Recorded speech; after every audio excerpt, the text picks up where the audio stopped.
You know that feeling when everything just clicks? Your mind is sharp, your mood is steady, your body feels like it's firing on all cylinders. That's not luck, that's what your body is capable of every single day. Now, I've looked into a lot of fish oil supplements, and honestly, most of them are mystery-sourced, over-processed, blasted with heat, and packed with synthetic add-ins. But this one is different.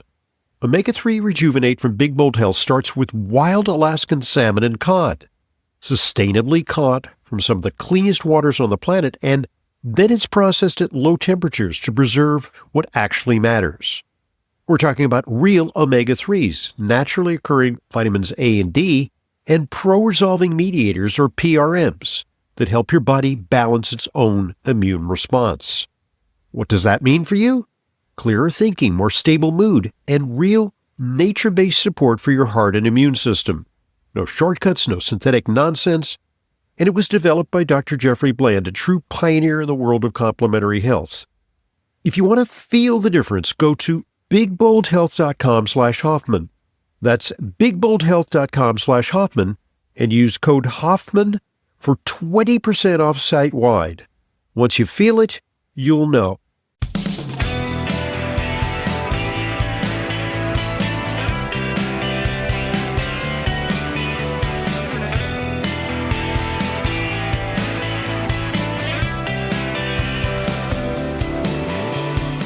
Welcome to today's Intelligent Medicine Podcast. I'm your host, Dr. Ronald Hoffman. It's our weekly opportunity to answer your questions. Questions come to questions@drhoffman.net.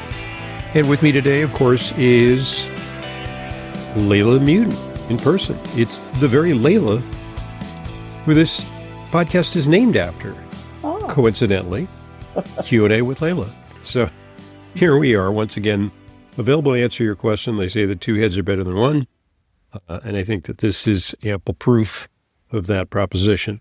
So how you doing, Leyla?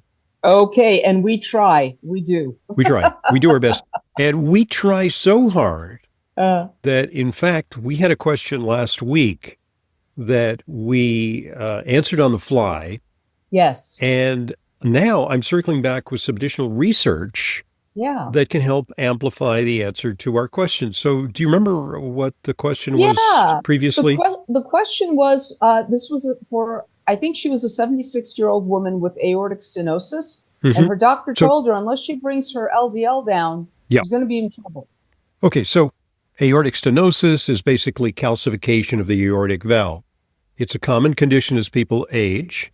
Yeah. And in fact, it's so common that lead singer for the Rolling Stones, Mick Jagger, experienced that at the age, I think it was in the late 70s, successfully underwent surgery, as now hundreds of thousands of people do. And it was a fix. It was a fix through something called TAVRs, which doesn't necessarily involve cracking the chest, breaking the breastbone and going in and doing putting a person on a heart-lung machine offline. It can be done in a less invasive way through a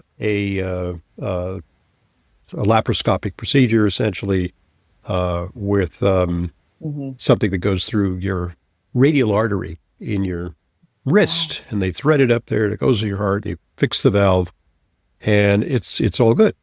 So isn't that amazing? It is amazing. It is totally amazing.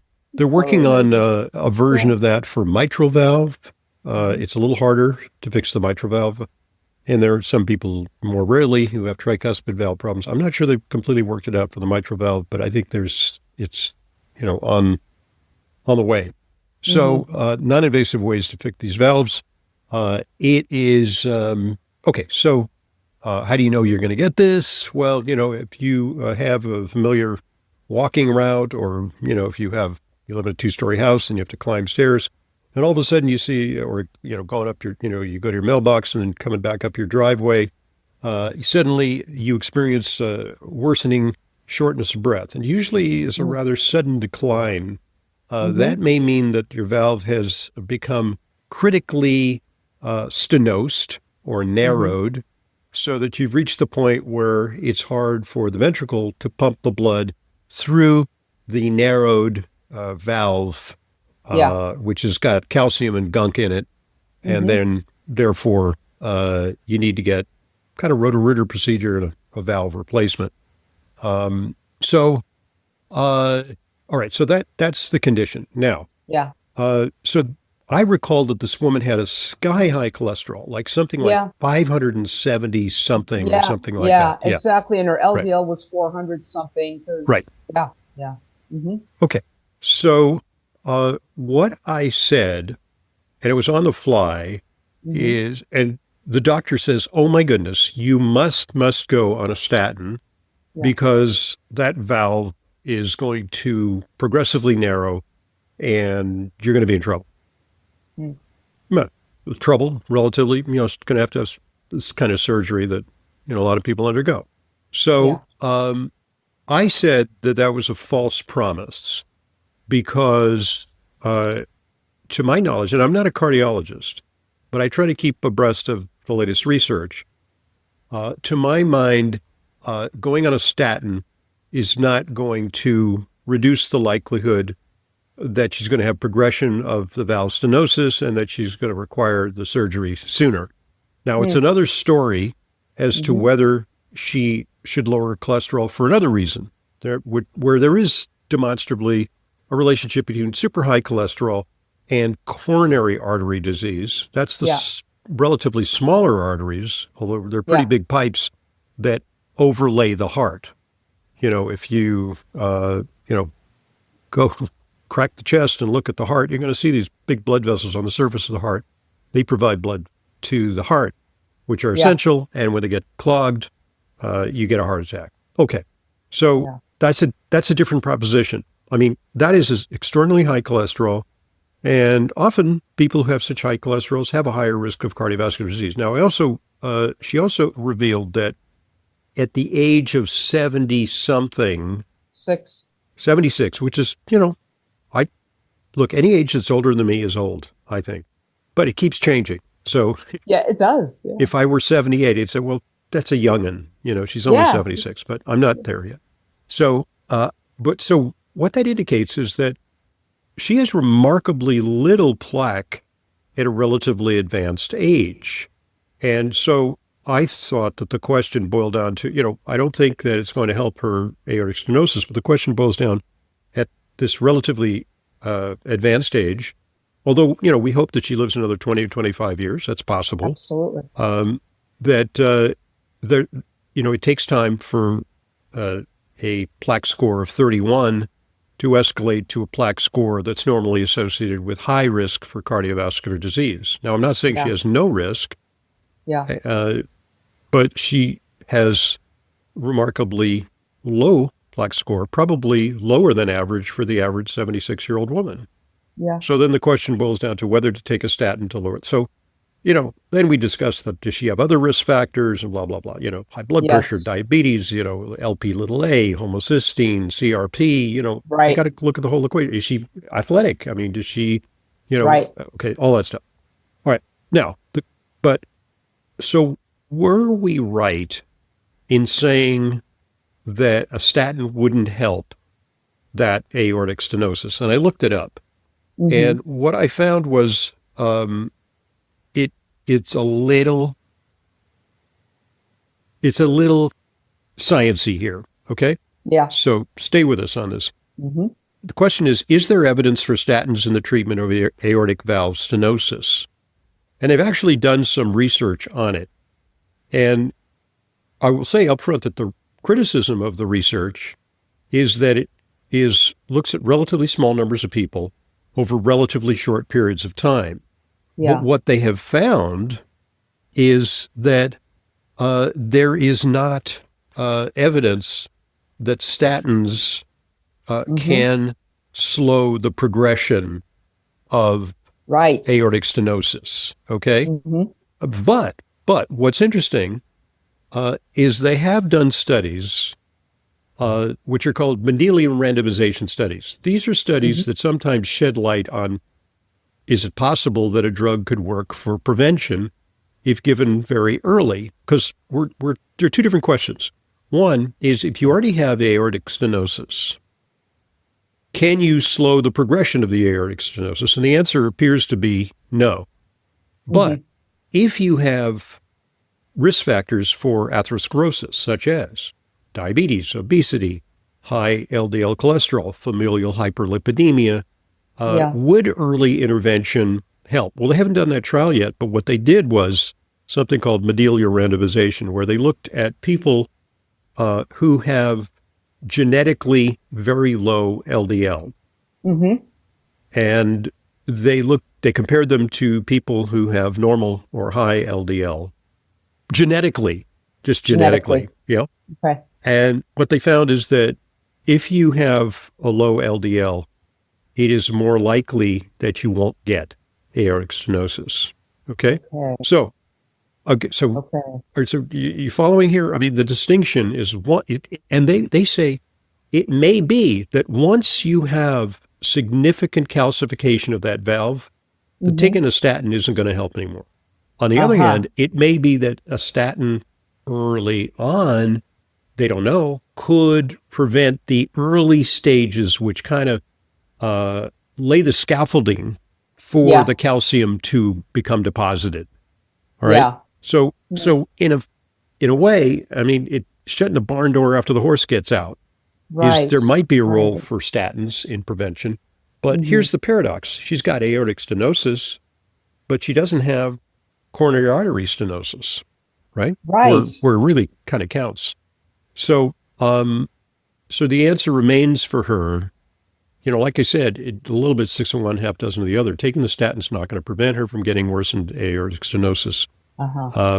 But it might be helpful if she's in really good health and she plans to live another 20, 25 years. It might help to reduce the likelihood that she could get heart disease, which she is not highly likely to get, given that she has a relatively low plaque score, but it's not impossible because she does have, you know, already a score of 31. Normally we see cardiac events associated with people more in the hundreds or the thousands in plaque score.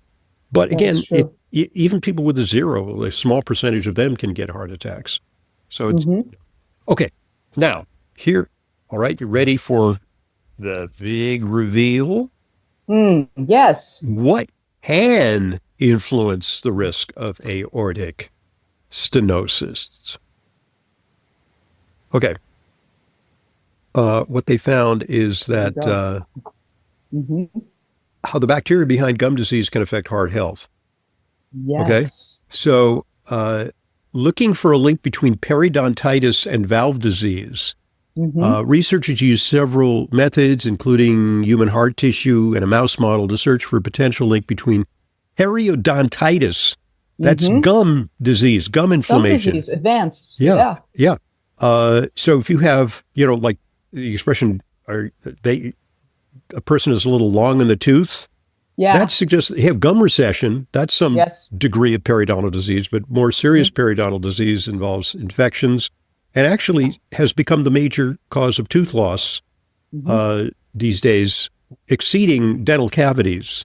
Yeah. So it's pretty common. It's associated with certainly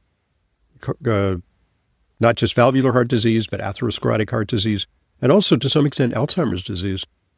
So anyway, they say that our findings suggest that repeated systemic exposure to P. gingivalis may actively contribute to the development of coronary artery valve stenosis, rather than being simply an incidental finding.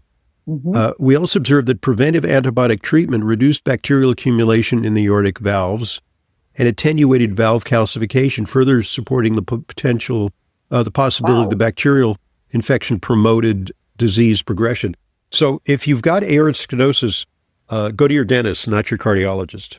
Right. Isn't that something? Everybody, you know, you're looking for risk factors, like you said, Dr. Hoffman, the LDL, right? The LP little a, the ApoB, the diabetes, the input. Guess what? What do you have gum disease? Okay. Have you not seen your dentist in about a year for a cleaning? You need to stay on top of that before it advances. Okay, so I can see the lady who sent in this question. You know, it's recorded and it's on. You know, it's on drhoffman.com, and I can see her rushing into the cardiologist, and she finally gets in for her appointment. She says, you got to listen to this. You got to listen to this. Right. And he's going to go, lady.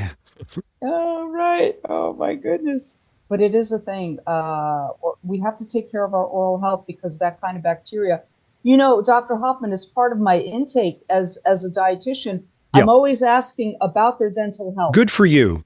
I want to know that they could chew their food without discomfort. If they have partial dentures, bridges, I want to know what's going on. It's pretty basic for a nutritionist. It's where nutrition starts. Yeah, but I want to know if there's any inflammation in their gums, if they were ever told they had gingivitis or advancing periodontal disease or tooth loss or anything like that, because all of that spreads. I think a preventive step is when you go to the dentist, and I really think the dentist should begin to pick up the mantle to do this, is not only, the hygienist looks at your teeth, looks in the mirror, and then, will scale it, with a pick and all that kind of unpleasant stuff that they do. And you get a cleaning. And then, usually I get the verdict like, hey, your gums look pretty good. They say you must be doing your flossing, which I don't do, but, my diet is good. And I don't know. But what they can do is they can actually culture your mouth. They can look at your oral microbiome. And if you have a predominance of P. gingivalis, especially, and certain other species, I think Propriana bacteria species, that indicates some risk.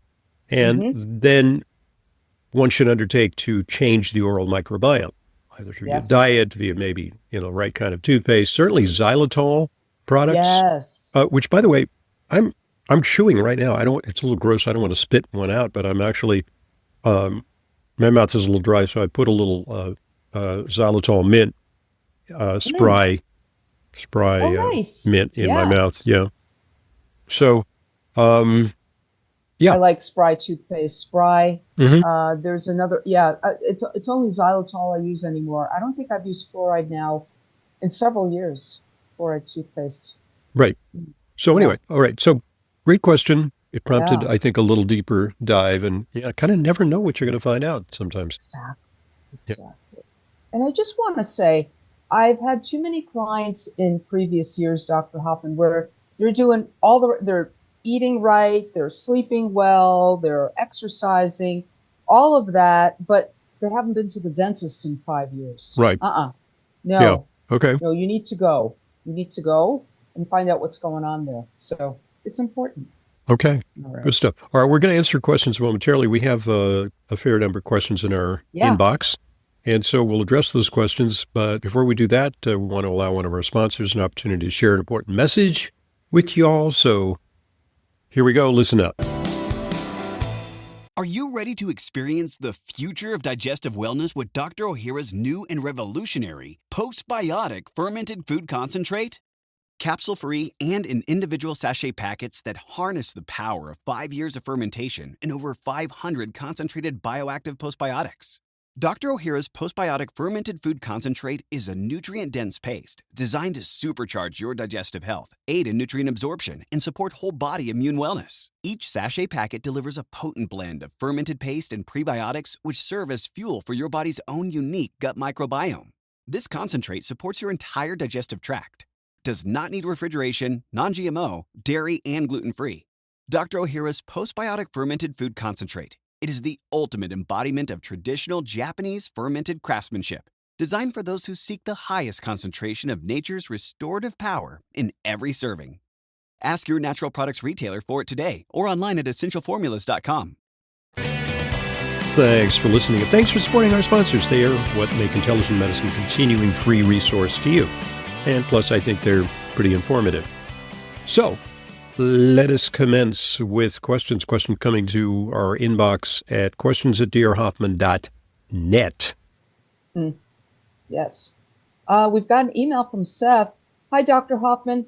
I recently, reluctantly, went on a week of Augmentin antibiotic due to a very long sinus infection. Now, I've been taking Dr. Ohhira's probiotic for years and wondered if it was a waste of time to take it while I was taking Augmentin. My thought was that antibiotics kill all bacteria, including the good ones that we take from probiotics. Under that logic, wouldn't it be better to wait until after I finished taking that round of Augmentin to restart the probiotics and rebuild the healthy gut. Yeah, a couple of things. I've actually looked at some of the research on whether probiotics prevent antibiotic-associated gastrointestinal distress and diarrhea.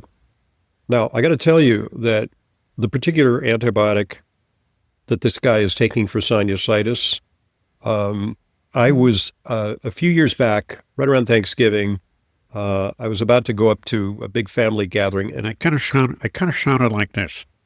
I had it just wasn't nasal congestion. It really was sinusitis, and it had all the hallmarks of sinusitis. It was, pressure and pain, and the mucus was yellowish, and looked infected. And so I had not taken antibiotics since I was in my medical internship. When I had a case of impetigo, which I might have gotten from a patient, which was a skin infection. And of course, under those circumstances, it wasn't a personal choice. They said, you must take an antibiotic because you could spread this to a patient, an immunosuppressed patient. And so I took an antibiotic. And that was, oh my God, it was 1984 or something like that. We're talking, So over 40 years ago. So then I had the sinusitis. This is a few years back. And I took Augmentin, which is correct treatment for sinusitis. And I had such severe gastro symptoms that I took it for a couple of days, and I said, I would rather put up with the sinusitis, which I knew was going to be probably, they actually done studies on antibiotic treatment of sinusitis. Yeah. And for the most part, they're self-limited. So you can take an antibiotic and get better in, a week, or you can not take an antibiotic and get better in 10 days. It's more about hastening the resolution, and I just didn't tolerate it. And, ultimately I was better anyway. So that is the story of Augmentin. But different strokes for different folks. So I've talked to people who say Augmentin, no problem. It depends on your gastrointestinal flora. Right. So anyway, studies look at, and by the way, I was taking probiotics. It didn't help. And so studies have been kind of equivocal on whether probiotics can prevent antibiotic-associated diarrhea. But what has actually a little more plausibility is Saccharomyces boulardii. Yes. And in fact, I've been out with the family at the beach here for the month, and one of our family members developed an eye infection when, I said, well, maybe you should go to the eye doctor. And, the eye doctor said, well, here's an antibiotic. And she ended up wanting to take it. And I said, get some Saccharomyces boulardii, which is brand name Floristore. Yes. We didn't have it, but she has an Amazon account. It came in a day. And that is a fungal species that won't be killed by the antibiotic. And so it actually can plausibly compete with the harmful bacteria that overgrow. But I told her to take Dr. Ohhira's also. She said, is it okay to take both? Generally, we suggest that when you take probiotics for protection against antibiotic-related diarrhea or gastrointestinal distress, that you take them away from the antibiotic. You don't take them the precise amount of time. So if you take an antibiotic twice daily, maybe take the probiotics at different times. But it doesn't matter with the fungal species because it won't be killed by the antibiotic. Right. And that's specific to Saccharomyces boulardii. Right. Specific to Yeah. All right. We have another similar question here from Steve. He's wondering about the use of olive leaf extract with amoxicillin. He asks, if I take the doses hours apart from one another, do you feel it is safe to mix the use of olive leaf extract with 500 milligrams amoxicillin? Right. So olive leaf extract contains oleorepain, which is actually been researched by Upjohn, the pharmaceutical company, and I think in the 50s, and they decided that it's a natural compound and that they couldn't really secure a patent on it, but it had a pretty strong activity against many bacteria. And it is a natural antimicrobial. as well as something that may have cardiovascular benefits. I mean, olive leaf has both circulatory benefits as well as antimicrobial effects, antifungal effects. And could be good for blood sugar too. Right. Okay. Yes. So there's, that's why olive oil is so magnificent, but olive leaf really concentrates the oleuropein. Yeah. And for some people that might suffice for minor infections. It perhaps isn't as strong as prescription antibiotic. But, I'm pretty sure that there's not an antagonism and there would be a synergy between them. It's like when they say that people with bad infections sometimes take what are called triple antibiotics. They're given this and that to make sure that everything is covered. Right. So, according to that principle, it wouldn't be bad to take, other things, oregano and olive leaf and, Yeah. Olive leaf has so many benefits. All right. Seth and Steve, thank you for the questions. Both of them about amoxicillin, interestingly enough. Yeah, something must be going around. Right? Something's going around. People are on amoxicillin. Okay. We've got an email here from Olivia. Hi, Dr. Hoffman and Leyla. I'm in my 40s. I weigh 110 pounds. I'm an avid runner. Oh, great. Despite being highly active, I've developed prominent varicose veins that I would like to get removed. Well, despite or perhaps even because of? Yeah? No, I've developed prominent varicose veins. Well, that's what I mean. That I'd like to get removed. So this is an apocryphal story. My father came to the United States as a refugee from Germany, and he was already in his 30s during World War II when they drafted everyone. He was drafted into the army. So here's a guy he was put in the barracks with these, 18 and 19-year-olds, and he was like old grandpa, 36 or 38.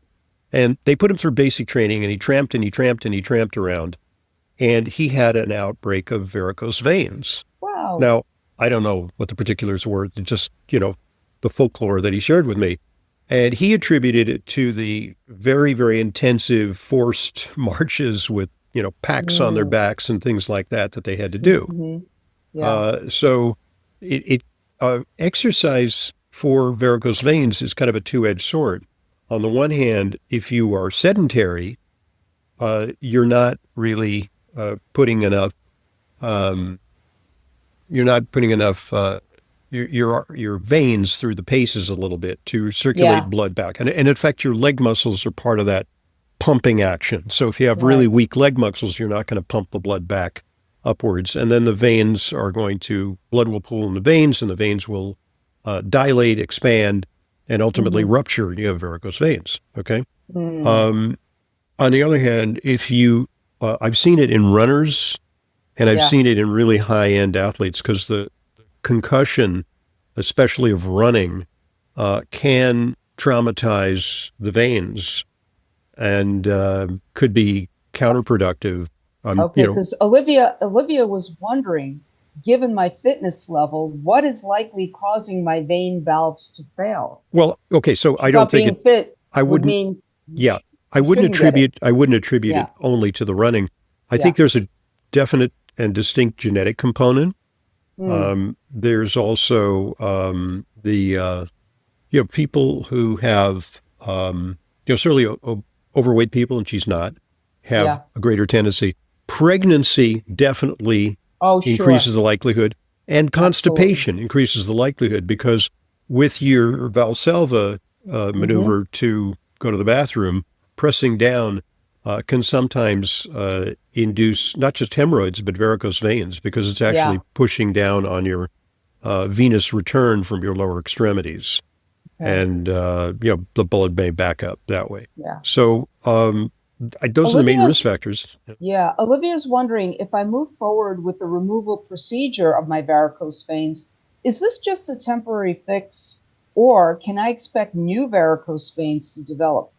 I've also read vitamin K could help with them. Yeah. What do you think? Well, there's natural remedies for them, but once they're all stretched out and dilated, it's a little hard to make them come back. So maybe, once you've had the surgery, you can use these preventive things, vitamin K, butcher's broom, collinsonia, rutin diosmin. What else? Anything else that you can think of? Those were those a particular supplement that had VenoCare. The butcher's, VenoCare. something like that. You can look up, see what else is in there. Yeah, and actually, some studies have shown that has comparable effects to support stockings, which is another way you can address that, but it's not definitive. Right. Let me just see. Right. So, VenoCare, what's a VenoCare? I keep hitting the wrong app here. I think people who in their careers I have to ask Elon Musk about putting in a neural link for me so that it will I could just look stuff up without an external device. Okay, VenoCare. What is VenoCare? Oh, that's a device company. It's VenoCare supplement. Yeah. I'm really blanking on the name, unfortunately, but it's one that we used to prescribe quite often. Yeah, I see there's over the years. Diosmin and hesperidin, as I said, VenoCare. What is it? VenoCare or something like that. Bioflavonoid, Diosmin, hesperidin. Horse chestnut. That's the one you're thinking of. Horse chestnut. Thank you. Horse chestnut. Right. So that would be one. Botanical name Aeschylus. Okay. Yep. All right. So if Olivia goes ahead and has the procedure to have her varicose veins removed, she could quite possibly, as a preventative, take these supplements to she's 40. It'd be interesting to know how many pregnancies she's had, because that is a risk factor, multiple pregnancies. I think simply being Caucasian is a risk factor, somehow. I mean, number one, because the veins show up more. But number two, there may be a difference in collagen, racially. Right. Yeah. Right. She is an avid runner. She's in her 40s. She's at a weight of 110, which is terrific. We don't know how tall she is, but at that weight, you can assume she's just fine. Yeah. So being highly active and everything. She just wants to make sure that it's not a temporary fix. Okay. Vitamin K. Interesting about that. But it was horse chestnut. It's actually, the bioflavonoids used to be called vitamin P. They're not really a vitamin, but P standard for permeability, and the capillary leakage can sometimes cause swelling. So we actually think that, for conditions of swelling, even swelling after surgery, post-operative swelling, or the swelling that occurs in chronic sinusitis, that some of these bioflavonoids may help to reduce capillary leakage, which causes fluid accumulation, and potentially may make varicose veins worse. Yeah. Thank you for your question, Olivia. Let us know if you're having the surgery or not, or how you're doing. Yeah. Okay. Sometimes it can be quite painful. Yeah. Varicose veins. Oh, and she's a runner, so she's going to be bereft that she can't run. But, just develop a cross-training program. It's not a bad idea at 40 to start a strength training program. I was for many, many years, very single-minded about run. And I, neglected other body parts. And it's good to diversify your exercise portfolio. So while that leg thing is healing, they may say, ease up on running for a while. Just start doing, some resistance training, upper body training. And then you can stave off sarcopenia, which is the progressive loss of lean mass. Right. Olivia, you're in your 40s now. It's time to give equal time to strength training, at the very least, going forward. Yep. That's important for your muscles and your bones going forward. Good stuff. So, yeah. Okay. Today was my my arm day. I did. You did arm work? Arm, chest, back. Upper body. Yeah. It's good to alternate, too. So you do your strength training. You could do them on consecutive days, but you're working out different muscle groups. This is important. Right. So you're not working out the same muscle groups. All right. Good point at which to pause, and we're going to go to part 2. But give us a preview, Leyla, of what we're going to tackle in part 2. Tracy's saying, I'm needing help for my 25-year-old son who's been diagnosed with bipolar. Okay, bipolar. Good. Okay. Well, that's I think a great question to tackle. I'm Dr. Ronald Hoffman, today with Leyla Mutin, because it's our weekly Q&A with Leyla. You can send questions to questions@drhoffman.net. And we'll be right back with part 2.